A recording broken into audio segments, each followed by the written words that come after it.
Muito bom dia a todos, sejam bem-vindos a mais um vídeo de abertura do mercado europeu. Esta madrugada ficámos a conhecer então os dados de inflação no Japão. A inflação subjacente do IPC na área de Tóquio, excluindo alimentos, acelerou de 1,6 para 1,9, aliás em linha com o valor esperado, enquanto a medida de inflação subjacente, portanto que exclui alimentos e energia, acelerou de 1,8 para 2,2 em maio. Já o IPC global acelerou de 1,8 para 2,2 em termos homólogos. Tivemos também aqui dados da produção industrial japonesa, que caiu 0,1 na comparação mensal em abril, face a um aumento expectável de 1%. Também as vendas a retalho no Japão, que aumentaram 2,4% em abril, esperava-se um aumento de 1,8%, e também os dados do PMI na China, manufatura e serviços.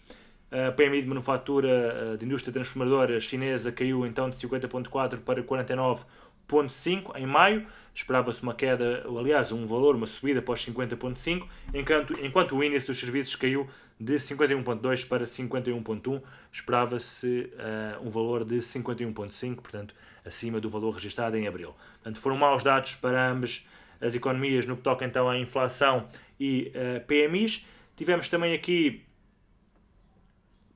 os dados do crédito do setor privado australiano, que subiram 0,5% em abril, portanto também aqui uma décima acima do valor esperado, que era de 0,4%, e o mercado asiático reagiu então em queda, apenas aqui o Nikkei a valorizar 0,94%, o australiano 0,20%, os restantes índices então em queda, e também na Europa o sentimento é maioritariamente negativo, apesar de haver um ou outro índice a negociarem no verde, como é o caso do FTSE, também do índice austríaco, suíço e polaco. Todos os restantes negociam então em território contracionista.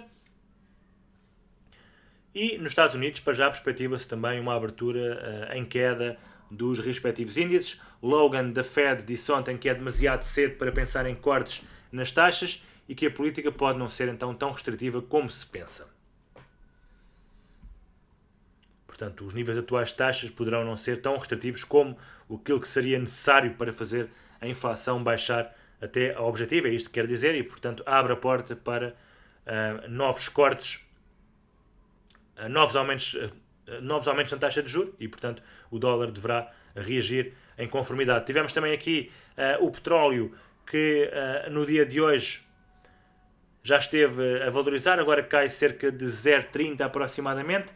Tivemos também aqui a notícia da Reuters que a OPEP+ está a trabalhar num acordo para prolongar os cortes na produção de petróleo até ao próximo ano. Portanto, isto teoricamente seria positivo para os preços. E os metais preciosos hoje também a negociarem, sobretudo em queda, à exceção aqui da prata, com uma ligeira valorização. De resto, no calendário económico tivemos aqui a inflação também em França, que saiu abaixo do esperado nos 2,2%. Tivemos também aqui na zona euro como um todo, importante, os dados da inflação saíram nos 2,6% e a inflação subjacente nos 2,9%, o HICP 2,9%, portanto 2 décimas acima do valor esperado e também do valor registado em abril. No entanto, não se espera que possa condicionar a decisão do BCE de cortar a taxa na reunião já da próxima semana, dia 6, mas vamos ver. Poderá ser um impeditivo para que haja mais cortes este ano, ou pelo menos que o ritmo de cortes nas taxas possa ser mais lento do que o anteriormente esperado. Depois da parte da tarde, teremos aqui os dados do PCE, a medida de inflação preferida da Fed, às 13h30, referente ao mês de abril, em que se espera um valor de 2,8 na comparação anual e 0,3 na comparação mensal, isto para o PCE subjacente, e para o PCE geral 2,7 e 0,3. Depois teremos ainda o PIB também referente ao mês de março no Canadá, e também o PIB anual do primeiro trimestre, o Chicago PMI às 14h45 e Bostic da FOMC irá discursar às 23h15.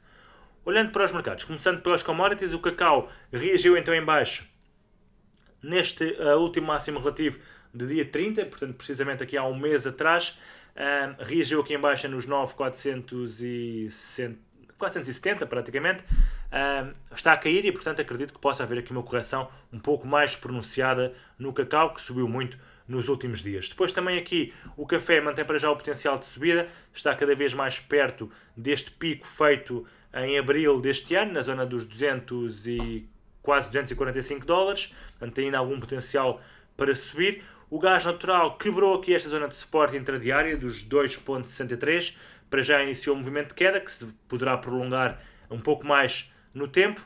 E temos também aqui o zinco, que depois de ter atingido então o target teórico resultante da quebra deste range em alta, está agora a consolidar. No entanto, o próximo máximo relativo é aqui na zona dos 3.500 praticamente, portanto tem ainda espaço para subir um pouco, apesar de no curto prazo poder corrigir um pouco mais.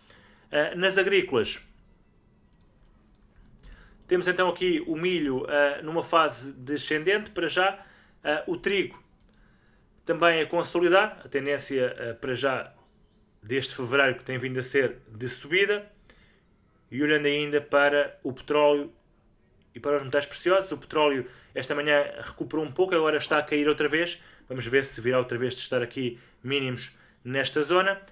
E o ouro está a consolidar, bem como também a prata, que acredito que possa vir outra vez de estar aqui valores na zona dos 30 dólares. Olhando para o mercado europeu, o DAX segue então numa fase de consolidação, depois das fortes quedas que teve esta semana e também nesta semana que agora termina. Portanto, grandes quedas aqui no índice alemão. O IBEX também caiu um pouco, mas entretanto recuperou. Está aqui muito perto destes máximos que fez no mês de maio.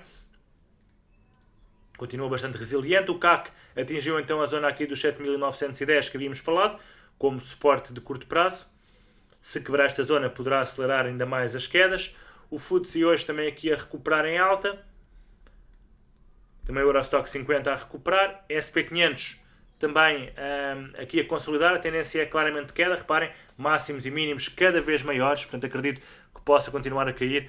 Temos aqui como níveis de referência o nível dos 38,2% de Fibonacci, 5.215. Depois os 50% nos 5.166 e os 101,8% nos 5.120. Nasdaq também a vir para baixo para já. Dow Jones também a cair. Aproxima-se aqui então da zona de suporte dos 37.850. Esta é uma zona de suporte importante. Se quebrar, poderá formar aqui um duplo topo com uma amplitude bastante grande, cerca de 2.400 pontos. Portanto, que poderá trazer o Dow Jones bastante mais para baixo. Também aqui o Russell 2000 a cair ligeiramente. Olhando para o mercado cambial, as moedas hoje mais fortes são claramente o NZD, o AUD e o CAD, por esta ordem que eu referi. As moedas relacionadas com o apetite pelo risco, as chamadas beta currencies, e as mais fracas, o CHF e o Yen. Portanto, por exemplo, pares como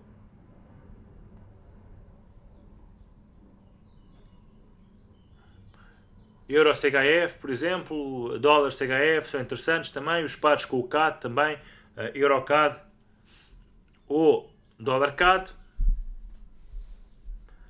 O CAD hoje bastante forte, como estamos a ver, sobretudo aqui em relação ao dólar americano.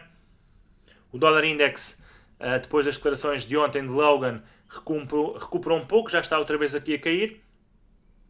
Vamos ver se está numa fase bastante lateral, portanto, sinceramente, eventualmente podemos traçar aqui um género de um canal, portanto ainda é cedo para o dizer, mas podemos ter aqui se calhar um canal no dólar index, e isso poderá trazer o dólar então bastante mais para baixo e levar a uma queda, a uma recuperação mais prolongada aqui no EURUSD.